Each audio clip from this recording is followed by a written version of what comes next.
जय श्री कृष्णा। राधे राधे। वैशाख मास महात्म अध्याय 12। इस पावन महीने में भगवान विष्णु और सूर्य देव की पूजा करने से व्यक्ति को पापों से मुक्ति मिलती है और मृत्यु के बाद मोक्ष की प्राप्ति होती है। इस पावन महीने में स्नान करते समय गंगा स्तुति और गंगा स्तोत्र का पाठ करने से पापों का नाश होता है और मोक्ष मिलता है। इसीलिए अभी भी समय है, इस पावन महीने का उपयोग कर लो और ज़्यादा से ज़्यादा पुण्य कर्म करो। आप श्री गणेश जी महाराज और अपने गुरुदेव को याद करते हुए वैशाख महात्म का अध्याय 12 सुनेंगे। वैशाख मास महात्म के अध्याय 11 में हमने ब्राह्मण और यमराज का संवाद सुना, जिसमें यमराज ब्राह्मण को राजा महिरथ की कथा सुना रहे थे। अब आगे की कथा सुनते हैं। गुरु कश्यप जी द्वारा राजा महिरथ को उपदेश देने पर राजा महिरथ बहुत दुखी हुआ और अपने कर्मों पर गिलानी करने लगा। फिर गुरु कश्यप की आज्ञा अनुसार पूरे भाव से वैशाख मास का स्नान, दान आदि का नियम शास्त्रीय विधि अनुसार पूरा किया। यमराज कहते हैं, हे ब्राह्मण, एक समय राजा महिरथ के ऊपर काल की दृष्टि पड़ी। अधिक मात्रा में काम का सेवन करने से उन्हें क्षय का रोग हो गया, जिससे उनका शरीर अत्यंत दुर्बल हो गया, जिससे उनकी मृत्यु हो गई। उस समय मेरे दूतों के साथ भगवान विष्णु के दूत भी उन्हें लेने पहुँचे। विष्णु दूतों ने, ये राजा धर्मात्मा है, यूं कहकर मेरे सेवकों को डांटा और स्वयं राजा को विमान में बिठाकर वह वैकुंठ लोक में ले गए। वैशाख मास में प्रातःकाल स्नान करने से राजा का सब पातक नष्ट हो चुका था। भगवान विष्णु के दूत अत्यंत चतुर होते हैं। वे भगवान की आज्ञा से राजा महिरथ को नरक के मार्ग के निकट से लेकर चले। जाते जाते राजा ने नरक में पकाए जाने के कारण घोर चित्कार करने वाले नरकीय जीवों की भयानक आवाज़ें सुनी। कढ़ाई में डालकर औंटाए जाने वाले पापियों का रोना बड़ा भयंकर था। ये सारा रोना सुनकर राजा को बड़ा विस्मय हुआ। वह अत्यंत दुखी होकर दूतों से बोला, जीवों के कराहने की ये भयानक आवाज़ क्यों सुनाई दे रही है? इसका क्या कारण है? आप लोग सब बातें बताने की कृपा करो।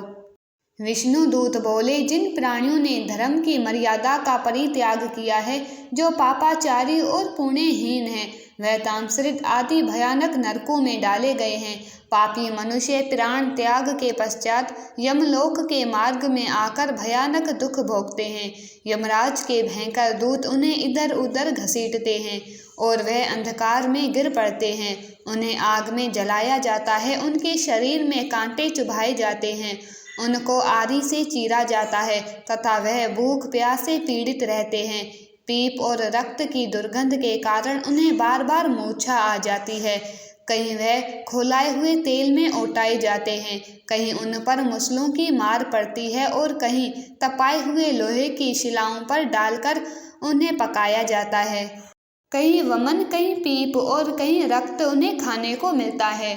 मुर्दों की दुर्गंध से भरे हुए करोड़ों नरक है, जहाँ शरपत्र वन है, शिलापात के स्थान है। शिलापात होता है जहाँ पापियों को शिलाओं पर पटका जाता है, जैसे हम कपड़े धोते हैं, तथा वहाँ की समतल भूमि भी आग से तपाई हुई होती है, इतनी ज्यादा गर्म होती है। छुरे, कांटे, कील और उग्र ज्वाला के कारण क्षोभ और भय उत्पन्न करने वाले बहुत से नरक हैं। कहीं तपी हुई वैतरणी नदी है, कहीं पीप से भरे हुए अनेकों कुंड हैं। उन सब में पृथक पृथक पापियों को डाला जाता है। कुछ नरक ऐसे हैं जो जंगल के रूप में हैं, वहाँ के पत्ते तलवार की धार के समान तीखे हैं, उसी से उन्हें 80 पत्र वन कहते हैं। वहाँ प्रवेश करते ही नर नारियों के शरीर कटने और छिलने लगते हैं। कितने ही नरक घोर अंधकार तथा आग की लपेटों के कारण अत्यंत दारुण प्रतीत होते हैं। उनमें बार बार यातना भोगने के कारण पापी जीव नाना प्रकार के स्वरों में रोते और विलाप करते हैं। राजन, इस प्रकार ये शास्त्र विरुद्ध कर्म करने वाले पापी जीव कराहते हुए नरक यातना का कष्ट भोग रहे हैं। इन्हीं का ये क्रंदन हो रहा है। सभी प्राणियों को अपने पहले कर्मों का भोग भोगना ही पड़ता है। पराई स्त्रियों का संग प्रसन्नता के लिए किया जाता है, किंतु वास्तव में ये दुख देने वाला होता है। 2 घड़ी तक किया हुआ विषय सुख का आस्वादन अनेक कल्पों तक दुख देने वाला होता है। हे राजेंद्र, तुमने वैशाख मास में प्रातः स्नान किया, उसकी विधि का पालन करने से तुम्हारा शरीर पावन बन गया है। उससे छूकर बहने वाली वायु का स्पर्श पाकर ये क्षण भर के लिए सुखी हो गए हैं। तुम्हारे तेज से उन्हें बड़ी तृप्ति मिल रही है। उसी से अब ये नरकवती जीव कराहना छोड़कर चुप हो गए हैं। पुण्यवान का नाम भी यदि सुना या उच्चारण किया जाए तो वह सुख का साधक होता है तथा उसे छूकर चलने वाली वायु भी शरीर में लगने पर बड़ा सुख देती है। इसके बाद यमराज बोले, करुणा के सागर राजा मैरित, अद्भुत कर्म करने वाले भगवान श्री विष्णु के दूतों की बात सुनकर द्रवित हो उठे। निश्चय ही साधु पुरुषों का हृदय मक्खन की तरह होता है। जैसे मक्खन आग की आंच पाकर पिघल जाता है, उसी तरह साधु पुरुषों का हृदय भी दूसरों के दुखों से दुखी होकर द्रवित हो उठता है। उस समय राजा ने दूतों से कहा, राजा बोले, उन्हें देखकर मुझे बड़ी व्यथा हो रही है। मैं उन व्यथित प्राणियों को छोड़कर जाना नहीं चाहता। मेरी समझ में सबसे बड़ा पापी वही है जो समर्थ होते हुए भी वेदनाग्रस्त जीवों का शोक दूर ना कर सके। यदि मेरे शरीर को छूकर बहने वाली वायु के स्पर्श से ये जीव सुखी हुए हैं तो आप लोग मुझे उसी स्थान पर ले चलिए, क्योंकि जो चंदन वृक्ष की भांति दूसरों के ताप दूर करके उन्हें प्रसन्न करते हैं तथा जो परोपकार के लिए स्वयं कष्ट उठाते हैं, वही पुण्य आत्मा है। संसार में वही संत है जो दूसरों के दुखों का नाश करते हैं तथा पीड़ित जीवों की पीड़ा दूर करने के लिए जिन्होंने अपने प्राणों को तिनके के सामने निछावर कर दिया, वही महान है। जो मनुष्य सदा दूसरों की भलाई के लिए तैयार रहते हैं, उन्होंने ही इस पृथ्वी को धारण कर रखा है। जहाँ सदैव अपने मन को ही सुख मिलता है, वह स्वर्ग भी नरक के समान है। अतः साधु पुरुष सदा दूसरों के सुख से ही सुखी होते हैं। यहाँ नरक में गिरना अच्छा, प्राणों से वियोग हो जाना और भी अच्छा, किंतु पीड़ित जीवों की पीड़ा दूर किए बिना एक क्षण भी सुख भोगना अच्छा नहीं है। राजा की बात सुनकर दूत बोले, राजन, पापी पुरुष अपने कर्मों का ही फल भोगते हुए भयानक नरक में पकाए जाते हैं। जिन्होंने दान, होम अथवा पुण्य तीर्थ में स्नान नहीं किया, मनुष्यों का कोई उपकार तथा कोई उत्तम पुण्य काम भी नहीं किया, वही परलोक में आने वाले घोर नरकों में पकाए जाते हैं। जिनका शील स्वभाव दूषित है, जो दुराचारी व्यवहार में निंदित, दूसरों की बुराई करने वाले और पापी है, वही नरकों में पड़ते हैं। जो पापी अपने वचनों से दूसरों के हृदय पर चोट करते हैं तथा जो पराई स्त्रियों के साथ व्यवहार करते हैं, वह नरकों में पकाए जाते हैं। महाभाग भूपाल, आओ अब भगवान के धाम को चलें। तुम पुण्यवान हो, अतः अब तुम्हारा यहाँ ठहरना उचित नहीं है।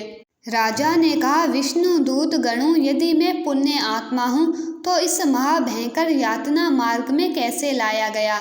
मैंने कौन सा पाप किया था तथा किस पुण्य के प्रभाव से मैं विष्णु धाम को जाऊंगा? आप लोग मेरे इस संदेह को दूर कीजिए। दूत बोले, राजन, तुम्हारा मन काम के अधीन हो रहा था, इसलिए तुमने कोई पुण्य यज्ञ अनुष्ठान नहीं किया, इसीलिए तुम्हें इस मार्ग से लाया गया। पर लगातार 3 वर्षों तक तुमने अपने गुरु की प्रेरणा से वैशाख मास में विधि पूर्वक प्रातः स्नान किया तथा महापापों और अति पापों की राशि का विनाश करने वाले भक्त वत्सल विश्वेश्वर भगवान मधुसूदन की भक्ति पूर्वक पूजा की। ये सब पुण्यों का सार है। केवल इस एक ही पुण्य से तुम देवताओं द्वारा पूजित होकर श्री विष्णु धाम को ले जाए जा रहे हो। इसके बाद यमदूत दोबारा बोले, राजन, जैसे एक ही चिंगारी पर जाने से तिनकों की राशि भस्म हो जाती है, उसी प्रकार वैशाख में प्रातः स्नान करने से पाप राशि का विनाश हो जाता है। जो वैशाख में शास्त्रोक्त नियमों से युक्त होकर स्नान करता है, वह हरि भक्त पुरुष अति पापों के समूह से छुटकारा पाकर विष्णु पद को प्राप्त होता है। इसके बाद यमराज कहते हैं, ब्रह्मण देव, तब दया सागर राजा ने इन जीवों के शोक से पीड़ित हो भगवान श्री विष्णु के दूतों से विनय पूर्वक कहा, साधु पुरुष प्राप्त हुए ऐश्वर्य का, गुणों का तथा पुण्य का यही फल मानते हैं कि उनके द्वारा कष्ट में पड़े हुए जीवों की रक्षा की जाए। यदि मेरा कुछ पुण्य है तो इसी के प्रभाव से ये नरक में पड़े हुए जीव निष्पाप होकर स्वर्ग को चले जाएं और मैं इनकी जगह नरक में निवास करूंगा। राजा के ऐसे वचन सुनकर श्री विष्णु के मनोहर दूत उनके सत्य और उदारता पर विचार करते हुए इस प्रकार बोले, राजन, इस दया रूप धर्म के अनुष्ठान से तुम्हारे संचित धर्म की विशेष वृद्धि हुई है। तुमने वैशाख मास में जो स्नान, दान, जप, होम, तप आदि, देव पूजन आदि कर्म किए थे वह अक्षय फल देने वाले हो गए हैं। जो वैशाख मास में स्नान दान करके भगवान का पूजन करता है वह सब कामनाओं से प्राप्त होकर श्री विष्णु धाम को जाता है। एक और तप, दान और यज्ञ आदि की शुभ क्रियाओं और एक और विधि पूर्वक आचरण में लाया हुआ वैशाख मास का व्रत हो तो वैशाख मास ही अधिक फल देने वाला होता है। राजन, वैशाख मास के एक दिन का भी जो पुण्य है वह तुम्हारे लिए सब दानों से बढ़कर है। दया के समान धर्म, दया के समान तप, दया के समान दान और दया के समान कोई मित्र नहीं है। पुण्य का दान करने वाला मनुष्य सदा लाख गुना पुण्य प्राप्त करता है। विशेषता तुम्हारी दया के कारण धर्म की अधिक वृद्धि हुई है। जो मनुष्य दुखी प्राणियों का दुख से उद्धार करता है वही संसार में पुण्य आत्मा है। इसे भगवान नारायण के अंश से उत्पन्न समझना चाहिए। राजन, वैशाख मास की पूर्णिमा को तीर्थ में जाकर जो तुमने सब पापों का नाश करने वाला स्नान, दान आदि पुण्य किया है उसे विधिवत भगवान श्री हरि को साक्षी मानकर 3 बार संकल्प करके इन पापियों के लिए दान कर दो, जिससे ये नरक से निकलकर स्वर्ग को चले जाएं। राजन, हमारा तो ऐसा विश्वास है कि पीड़ित जंतुओं को शांति प्रदान करने से जो आनंद मिलता है उसे मनुष्य स्वर्ग और मोक्ष में भी नहीं पा सकता। तुम्हारी बुद्धि दया और दान में दृढ़ता है, उसे देख के हम लोगों को भी बहुत खुशी हो रही है। राजन, यदि तुम अच्छा जान पड़े तो अब बिना विलंब किए उन्हें अपना पुण्य प्रदान करो, जो नरक यातना के दुखों को दूर करने वाला है। विष्णु दूतों के यूं कहने पर दयालु राजा महिरित ने भगवान गद्दाधर को साक्षी बनाकर 3 बार प्रतिज्ञा पूर्वक संकल्प करके उन पापियों के लिए अपना पुण्य अर्पण किया। वैशाख मास के एक दिन के पुण्य का ही दान करने पर वह सभी जीव यम यात्रा के दुख से मुक्त हो गए। फिर अत्यंत हर्ष में आह भरकर वह श्रेष्ठ विमान में बैठकर राजा की प्रशंसा करते हुए उन्हें प्रणाम करके स्वर्ग को चले गए। इस दान से राजा को विशेष पुण्य की प्राप्ति हुई। मुनियों और देवताओं का समुदाय उनकी स्तुति करने लगा तथा वह जगदीश्वर श्री विष्णु के पार्षदों द्वारा अभिवंदित होकर उस परम पद को प्राप्त हुए जो बड़े बड़े योगियों के लिए भी दुर्लभ है। इतनी कथा कहने के बाद यमराज कुछ रुके, फिर पुनः बोले, हे ब्राह्मण, ये वैशाख मास और वैशाख पूर्णिमा का कुछ महत्म मैंने तुम्हें थोड़े में बतलाया है। ये महत्म धन, यश, आयु तथा परम कल्याण प्रदान करने वाला है। इतना ही नहीं, इससे स्वर्ग तथा लक्ष्मी की भी प्राप्ति होती है। ये प्रशंसनीय महात्म्य अंतःकरण को शुद्ध करने वाला और पापों को धो डालने वाला है। माधव मास का ये महात्म्य भगवान माधव को अत्यंत प्रिय है। राजा महिरित का चरित्र और हम दोनों का उस संवाद सुनने, पढ़ने तथा विधि पूर्वक अनुमोदन करने से मनुष्य को भगवान की प्राप्ति बहुत सरलता से होती है, जिससे समस्त कलेशों का नाश हो जाता है। इसके बाद सूत जी बोले, यमराज की ये बात सुन वह ब्राह्मण उन्हें प्रणाम करके चला गया। उसने भूतल पर प्रतिवर्ष स्वयं तो वैशाख स्नान की विधि का पालन किया ही दूसरों से भी करवाया। ये ब्राह्मण और यम का संवाद मैंने आप लोगों से वैशाख मास के पुण्यमय स्नान के प्रसंग में सुनाया है। जो एकाग्र चित्त होकर वैशाख मास के महात्म का श्रवण करता है वह सब पापों से मुक्त होकर श्री विष्णु के परम पद को प्राप्त होता है। वैशाख मास महात्म अध्याय 12 संपूर्ण। कल वैशाख मास महात्म के अध्याय 13 में आगे की कथा सुनेंगे। इस अध्याय में स्पष्ट है कि साथ कुछ नहीं जाना, सब यही रह जाएगा। सिर्फ धर्म है जो हमारे साथ जाता है, नरक से हमें बचाता है। इसीलिए याद रखो, जीवन बहुत छोटा है, कब क्या हो जाए कुछ नहीं पता चलता। लोगों ने बहुत से अपनों को खोया है। बहुत छोटी छोटी उम्र के लोग हमें छोड़कर चले गए हैं। उनमें से तो कुछ ऐसे हैं जो ये सोचते थे कि भक्ति के लिए अभी उम्र पड़ी है, पर विश्वास रखो, उम्र नहीं पड़ी। अभी से शुरू करोगे तभी बाद में कुछ कर पाओगे, वरना जीवन यूं ही बेकार हो जाएगा। याद रखो, कलयुग केवल नाम आधार है। सिर्फ नाम जाप करके भक्ति, मुक्ति, शक्ति, श्रद्धा सब पाया जा सकता है। हर पल, हर सांस के साथ, हर समय, हर सेकंड जाप करते रहो, हरे कृष्णा कृष्णा कृष्णा हरे हरे, हरे Ram Ram Ram Hare Hare. Please in videos को ज़्यादा से ज़्यादा शेयर करके वैशाख मास के प्रभाव को सबको बताओ। अपने शास्त्रों का ज़्यादा से ज़्यादा प्रचार करो, ये भी एक सेवा है। Please like, share and subscribe. Radhe Radhe.